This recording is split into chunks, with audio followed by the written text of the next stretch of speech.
blessing. Appreciate you lending a hand that way as well. Please feel free. If I misquote the verse, if I say turn, to Jebusiah, and I'm trying to say Zephaniah or something, please help out tonight. That would be a great blessing to all of us. Psalm chapter 78. Now, we're going to read one verse tonight. I know we've been typically reading through the entire chapter, but there are, if you're there already, you can see, there's 72 verses. That places Psalm 78, if you're taking notes, here's something to write down. It places Psalm 78 at number 2 of the lengthiest, or longest Psalms. The other one, of course, being Psalms what class? Psalms 119. So that's the longest Psalm. But Psalm 78 is second to that. So I'm going to read one verse, and then by the grace of God, bring a message that has been edited down. And so I want to, let's read verse 1, and then I'll I'll announce the title, and then by God's grace, again, Lord willing, stay within a certain amount of time and give you what's within these 78 verses, having sort of already blended it down. Okay? Psalm 78, verse 1, look there. Give ear, O my people, to my law. Incline your ears to the words of my mouth. And the Bible goes on. And this psalm continues for another 71 verses. But let me read once more. Give ear, O my people, to my law. Incline your ears to the words of my mouth. Let me pray. Heavenly Father, God, would you meet with us? Would you speak to us? I thank you for the good spirit that's in this place. As Lord, I don't see anyone miserable. As we're asking everyone to be flexible, Lord, during the times of renovation. And I thank you, Lord, for there being a spirit of excitement, even though, Lord, we have Lord, we have some sentimental emotions about different things. It's just the way we are as human beings. And so, Lord, I pray that you help us with those things while looking forward to, Lord, just what you'll do now and Lord, going forward with each one who's part of this church. And we pray, Lord, for your blessing tonight again on this service, on Patch Club. Hedge us and protect us. And Lord, be with those who are away. We pray that you would be with Brother Fidena as he, Lord, pray that he wouldn't be in too much pain or discomfort. Pray that you'd encourage his heart. Lord, let him know that the church family cares and help us, Lord, to be sensitive about showing that and maybe what we could do. I pray, Lord, that you be with would you be with Karen and Hudson McCullough as they're in Tanzania right now. Lord, we pray that you please, Lord, would you watch over them and would you hedge and protect them and just bless their missions trip there and effort there. We pray and make it fruitful. Give them, Lord, eternal rewards with memories now, here and now. We pray also, Lord, for missionary Childers who, Lord, has dealt with the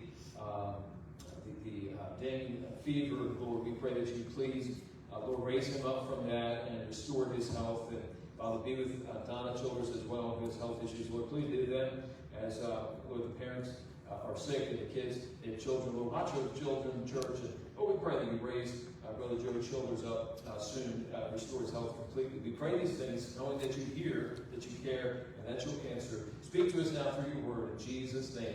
Amen. Amen. We saw in verse 1 that the Bible talks about an ear. And I wondered if the Lord Jesus had this verse in mind as he was talking about having an ear to hear what the Spirit saith. And just a little note here, a little thumbtack to place for your learning and Bible study, that understand the Lord Jesus is often quoting the Old Testament. And this does two things. It places authority on the Old Testament being indeed the Word of God, but also places authority on the New Testament being indeed the Word of God. Amen. Because of how much of the New Testament is a quotation of the Old Testament, but it's bringing the Old Testament to light. It's as if taking a magnifying glass to the Old Testament, and now we see it so much more fully and up close and personally.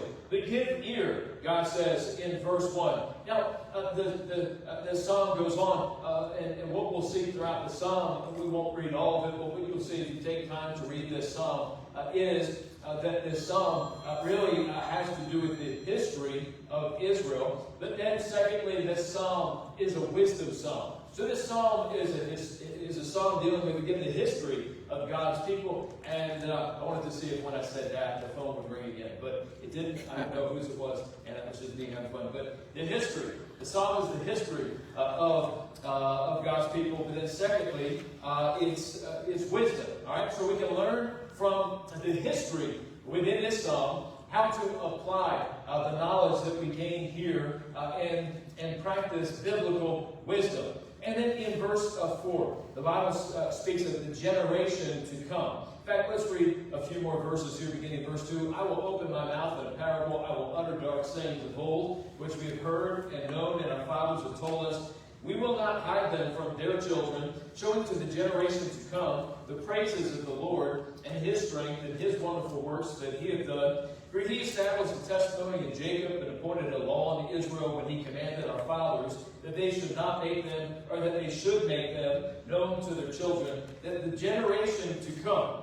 Now that's the second time we saw that phrase. We just read it in verse 4. The generation to come, verse 4. And now in verse 6, the generation to come might know them, even the children which should be born.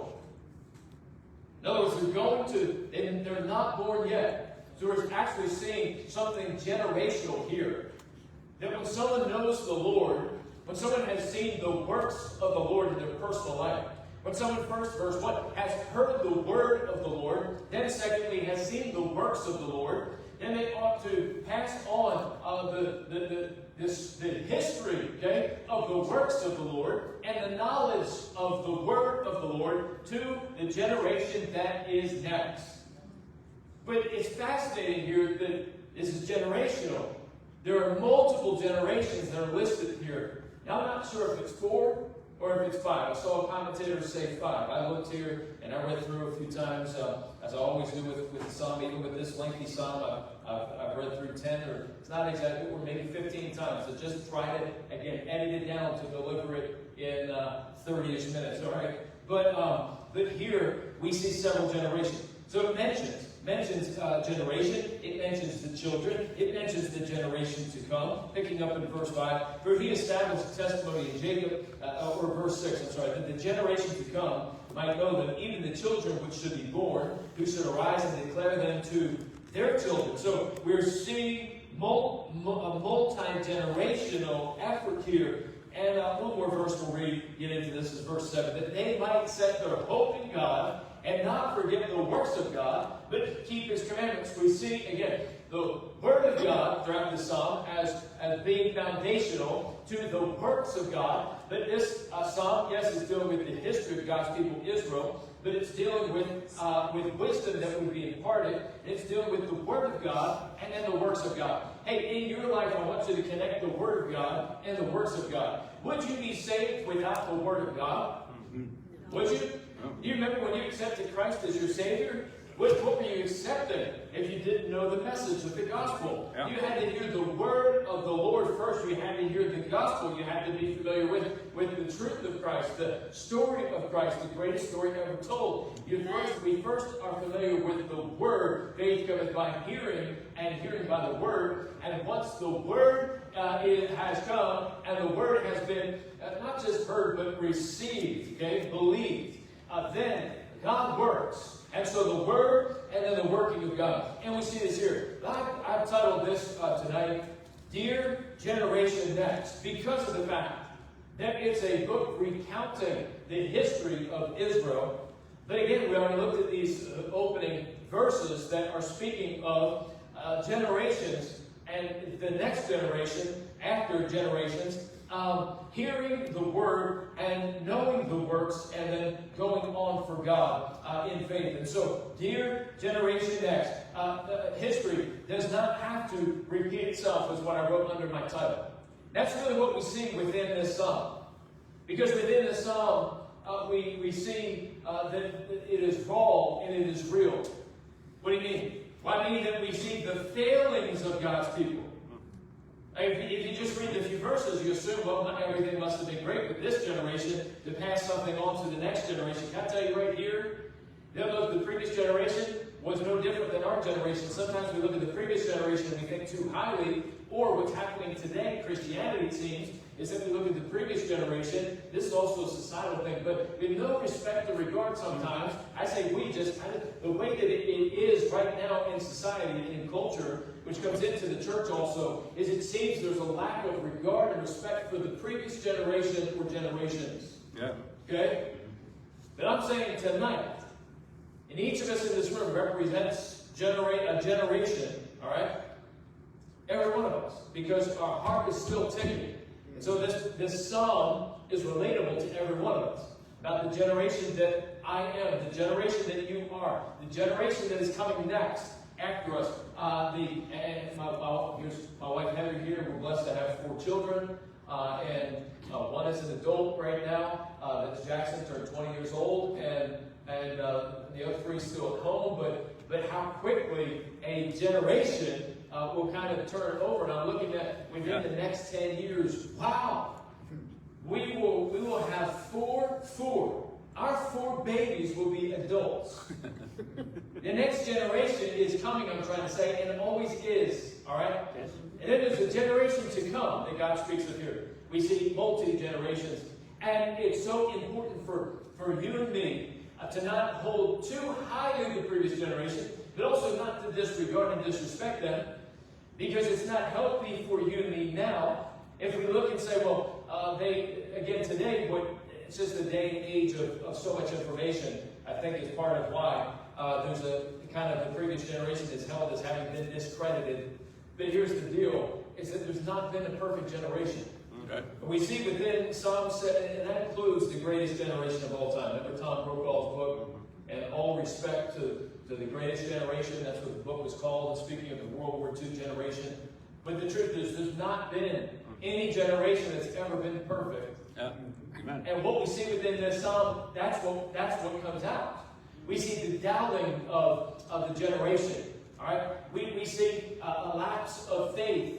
We see a lack of following of God. There's, again, look, you're just going to have to take my word for some of this. I'll give you reference points and verses here for some of it, but other than that, there's a lot of verses that we're covering tonight. But read it on your own time and see that what I've said to you tonight is from within the psalm. But the Bible says, for instance, look with me at verse 56. Yet they tempted and provoked the Most High God and kept not his testimonies. It's talking about the previous generation, but remember the psalm is all about basically from one generation to the next. Okay? Within this room we have multiple generations. And I'm saying each generation has a responsibility, but there's never been a perfect generation. And in this generation here, the Bible says, turn back, verse 57, but turn back and dealt unfaithfully like their fathers. They were turned aside like a deceitful goat. Like their fathers, we just say, there's not been anyone who hasn't had an unfaithful father, and that all have sinned and come short of the glory of God. Amen. And so the same is true again for our generation now. It's the same. It's for you. It's for me. We need to look the truth of us in the eye, and through the mirror of the Word of God, understand that all we like sheep have gone astray. We turned everyone to his own way. But yet we need to look to God, embrace God, and understand that by the hearing of the Word of God and the doing of the works of God, listen, it's my responsibility from the Word and the working of God to have something to show and to tell the next generation. That's your challenge as well, okay? Yes. But if we examine the previous generation, we'll find fault. Verse 58 says, "For they provoked him to anger with their high places and moved him to jealousy with their graven images." Wow. So generationally, Israel of old had an issue of turning away from God and turning to false idols. Can you believe this? You believe a nation that literally was begun as a theocracy. Think about that kind of government. And then a theocratic monarchy, okay, because they decided they wanted kings like the heathen nations. So God said, okay, you can have kings. But they still were supposed to be a nation that was following God, right? Yes. And God spoke to them through his prophets. And they had they had the Word of God. I mean, this Old Testament at different points in Israel's history, they had the Pentateuch, the first 5 books, and then they had the prophets giving the major prophets, the minor prophets. The Bible was coming to them. They had the Word. But whenever a generation stops hearing the Word, listen, stop heeding the Word, hearing and heeding, need to do both, then the working of God begins to cease, okay? And then what happens, you see within Psalm 78 spelled out, and you can read it in the historical books in your Old Testament about Israel, that what happens when they stop hearing the Word of God and heeding the Word of God, the working of God stops, and they begin blaming God. Christian, don't let that pattern be true in your life. Because again, for this is a multi-generational psalm tonight, and for each of us in this room, for my generation, for your generation, for us right now, we've got to stay close to the Lord, that we might have in hand the Word and the working of God to show and tell to the next generation. It goes on here, when God heard this, He was wroth and greatly abhorred Israel. You see the relational issues throughout this book. But let me break this down a little bit here. And again, what this psalm is all about is it's about the events of the past being presented as a lesson for the present generation, and again, staying true to Psalm 78, and the generations to come. Okay, and so we need to understand this tonight. There was a generation before me. I'm living now in my generation. As in the book of Acts, it said of David that he served God in his generation. And that's all any of us gets, right? It's our time right now. And so it's our chance to serve God and to pass on, showing and telling the next generation about the Word of God and the working of God, and things that He's done in our life, and to pass something on. But it's not just about the generation we can see. It's about this is why the psalm says, it's about the generation to come that we don't see. And so, let me just break it down personally. I need to be living for God the best that I can right now, because my grandkids are coming. No. Not right now. Not right now. Not right now. Did you understand what I'm saying? Yeah.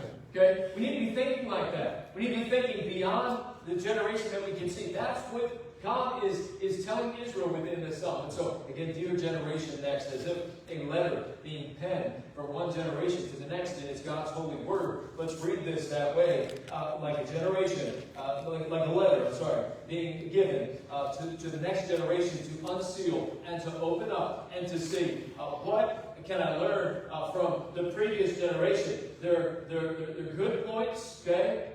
Their potential, even their faults and failures, without judging them in a way that is pharisaical, because none of us are perfect. Not now, not ever. Okay? And then learn and apply what we see here. This psalm speaks of sin. This psalm, because it's the story of humanity. This psalm speaks of God, of course. Look, the Bible really is the story of God and man. And it's brought together in the God-man. We know His name is Jesus. But this psalm speaks of not just sin, it speaks of God. It speaks of man, it speaks of God. It speaks of God's miraculous provision for His people. It speaks of God's miraculous deliverance to His people. And then it speaks of the turning away of God's own people and the unfaithfulness of God's own people, the word unfaithfully there in verse 57. But a few things here within this psalm. We see the rebuke from the Lord to a generation that has been unfaithful, a generation that has struggled with sins of unbelief. I'll come back to that later. A generation that has struggled with sins of idolatry. A generation that has struggled to obey the very word of the Lord. A generation that has struggled in the area of being thankful. A generation that has become ungrateful. This is what we see within this psalm. And can I ask tonight, when I'm speaking about a generation, don't, in your mind, didn't you think, well, that's this generation now? Anybody think that? Yeah. Sinful, idolatrous, disobedient, unfaithful, ungrateful.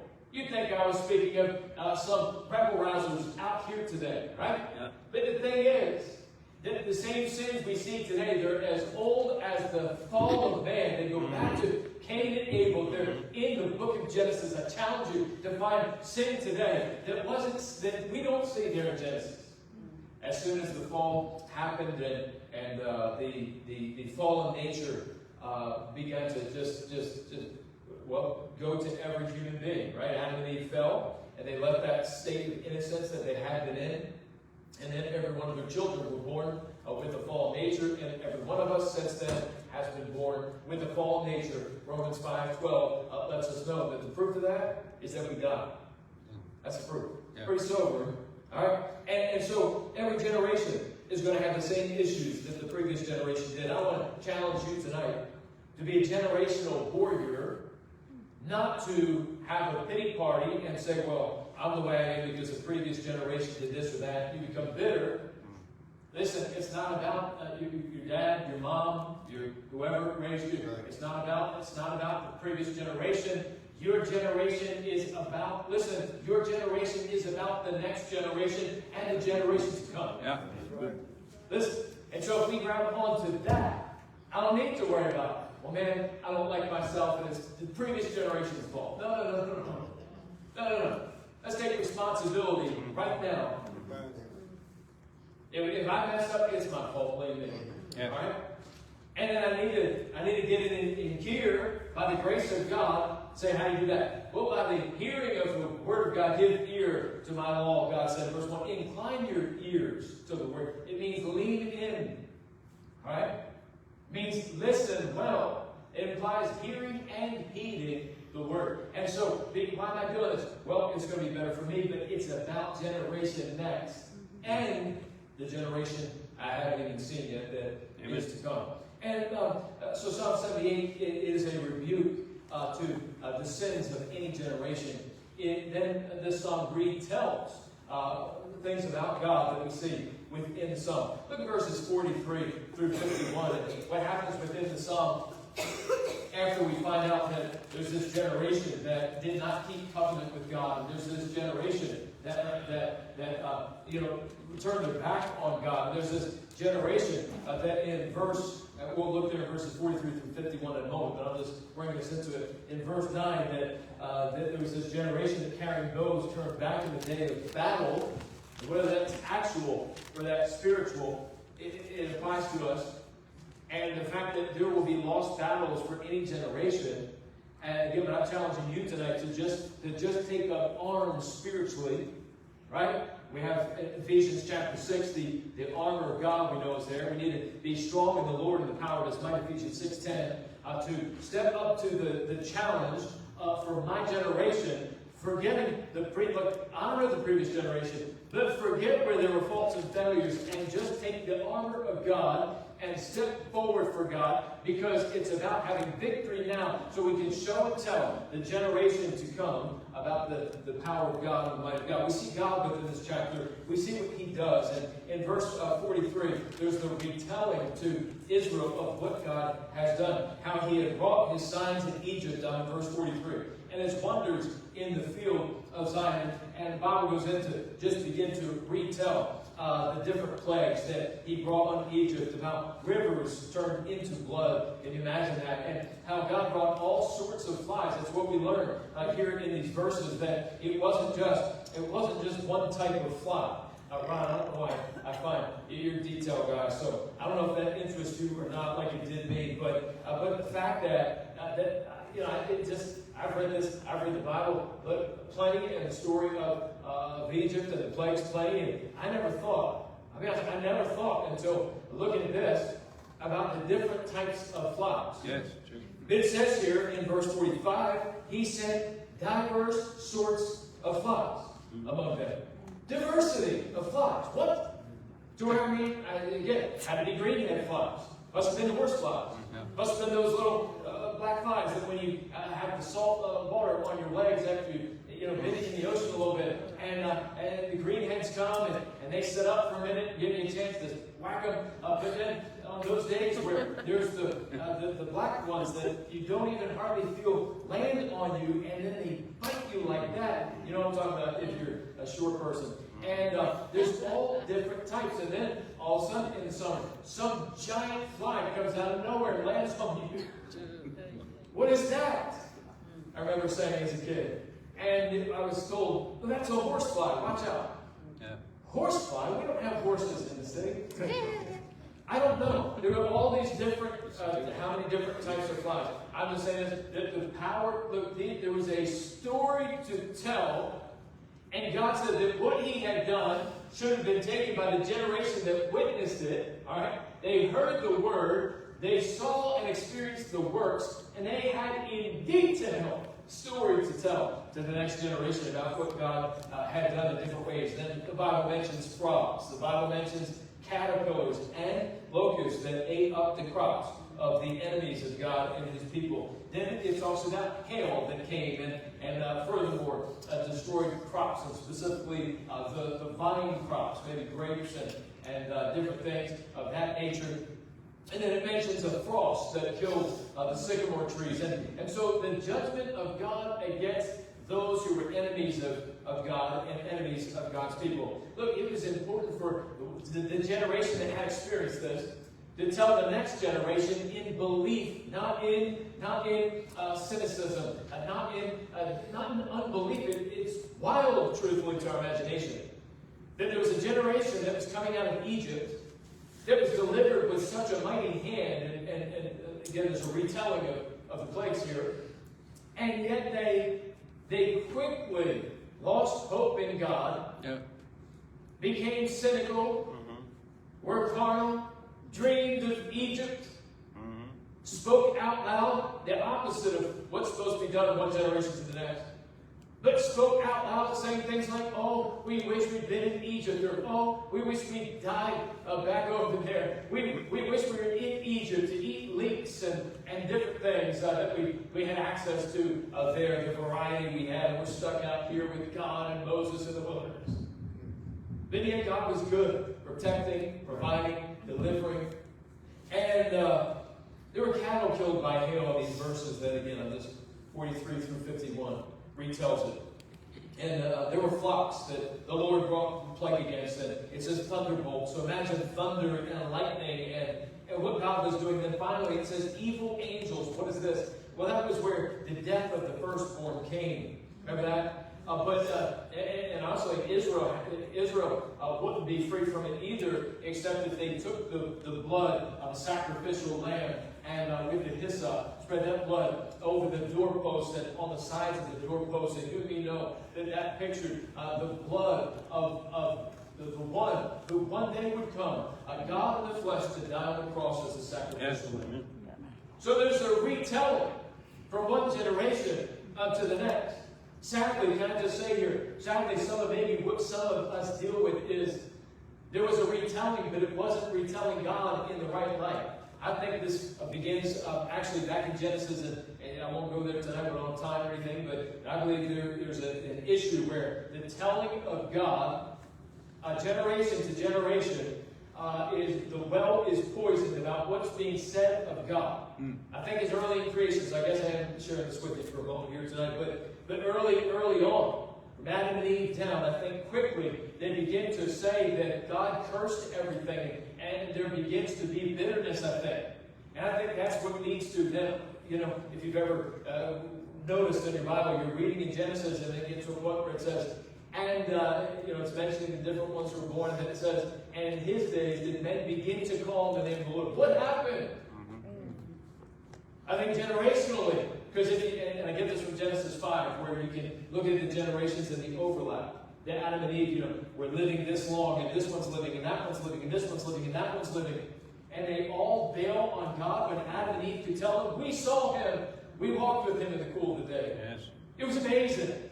But I think there was poison in the message, where they were saying God cursed this and did that. I'm just saying here, that maybe there's some poison in us from what we heard from the previous generation. Hey, dismiss it, wash it away. How do you do that? The Word of God, okay? The Word of God and the works of God is what this psalm is all about. And so you get into the Word of God and you filter bitter thoughts and filter bitter feelings. And then try to tell the truth about the Lord to the next generation by not being bitter, but rather knowing that you're blessed. And teaching the next generation, God is so good. Isn't God good? Teaching the next generation about the goodness of God, about the grace of God, about where God brought you, about how you, by the grace of God, you are what you are. Yeah. And just teaching the next generation about a loving, good, merciful, caring God that we have. And then we read verse 13, actually, here, talking about the retelling. So back to verse 13 about the dividing of the sea. I just got to put it in order because Egypt came first. That's why we looked at the plagues first, verse 43 through 51.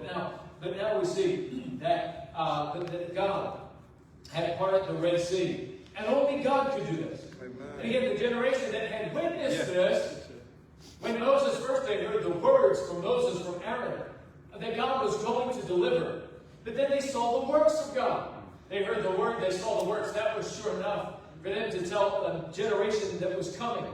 Hey, God is good. And let me tell you about His Word. Let me tell you about how He keeps it. Let me tell you about the works. Let me tell you about what He did. I tell you, He parted the Red Sea for me. He can part the Red Sea for you. We need to tell a generation that's coming about the things God did for us. Yeah. Let's not let the good things that God has done for us just stay in our minds or our hearts. Or let's open our mouths and start talking about some of the things that God has done.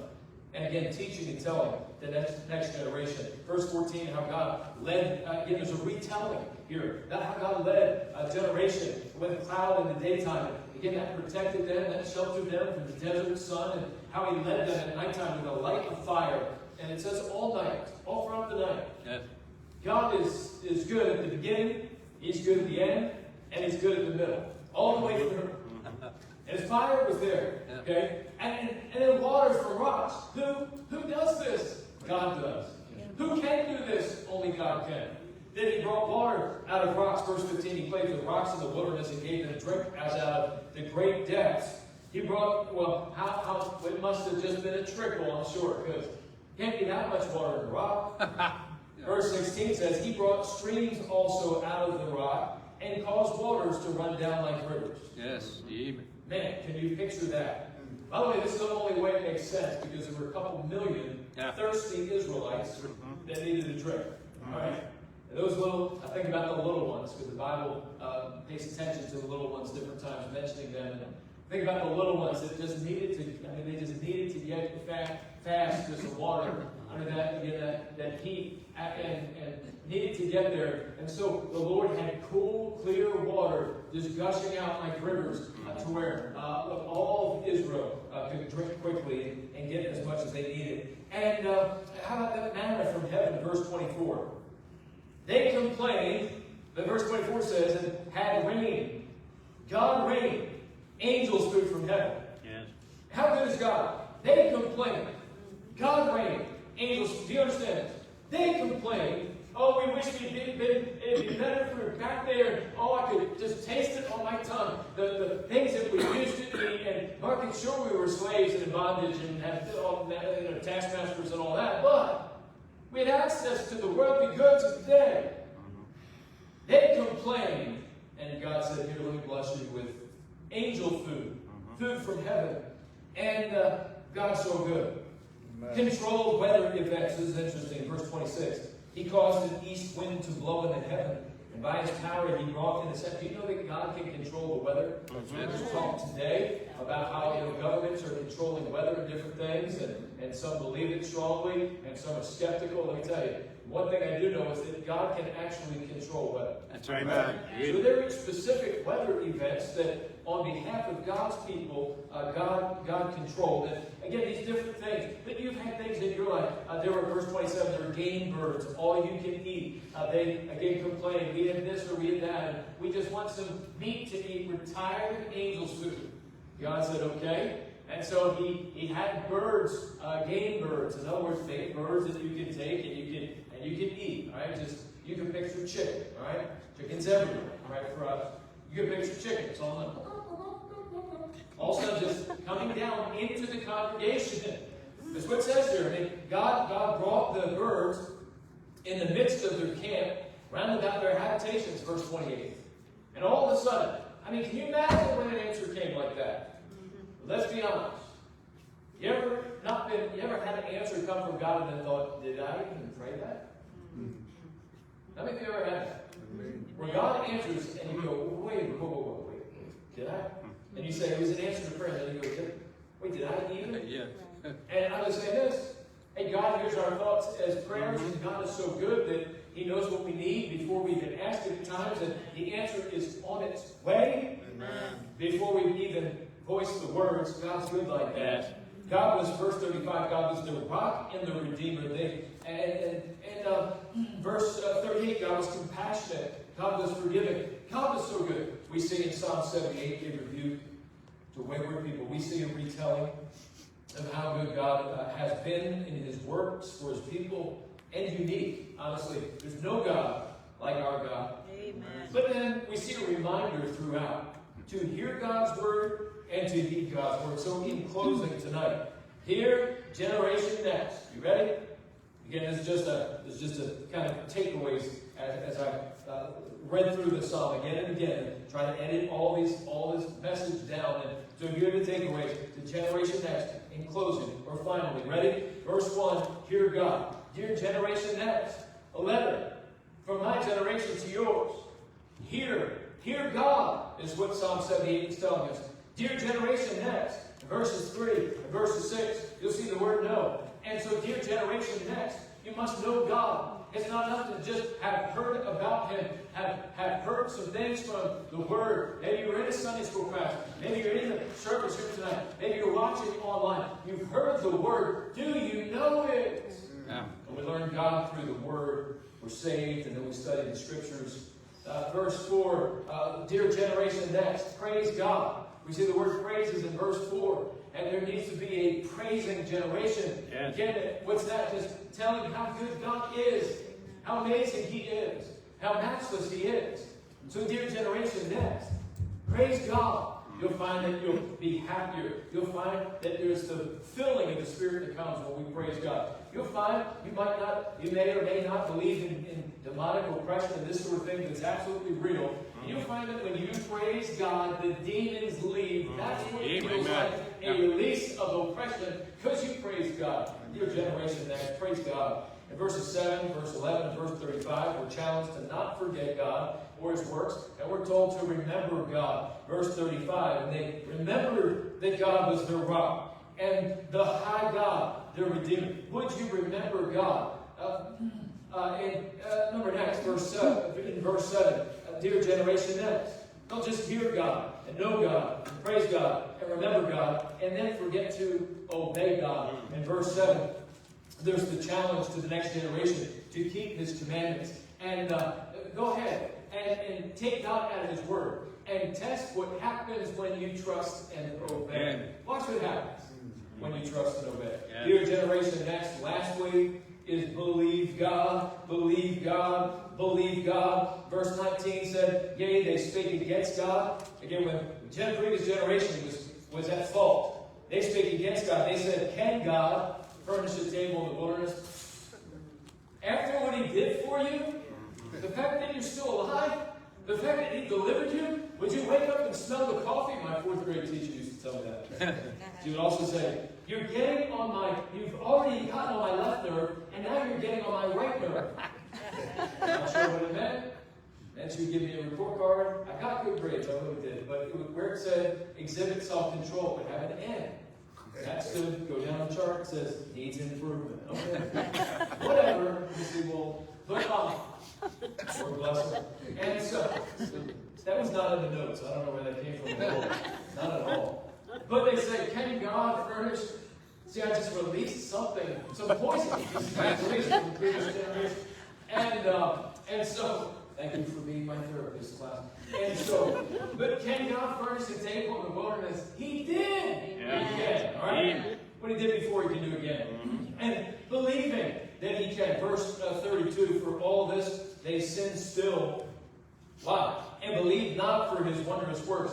You know, possibly. This just kicking around here. Possibly.